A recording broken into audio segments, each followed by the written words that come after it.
This one might appeal to you, Cherie, then. This one here is in Tempe.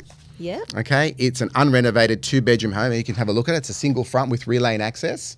Is it for sale? Can I buy it? It is for sale. It's for sale for $150, right? Rear lane access. Definitely, what do you think, Lloyd, on that one there? It hasn't got a rental value on it because obviously it needs renovations. It's on Underwinds Road, though. So You know that one. Unwinds Bridge Road is a very busy road. So I think Cherie's probably learned her lesson not to buy on roads like that. One of the problems with renovating a road like that is that can be a bit of a nightmare because you've often got to have traffic management control and all sorts of things, so that can add to costs. But there's not going to be that much demand, I think, for that sort of property. It's going to be hard to renovate. The other thing that would concern me about that is there's only 2-bed. And looking at the Floor plan? the floor plan there might be a hard one to turn into a 3-bed. I don't think 2 beds are right for the demographic, for the family around there.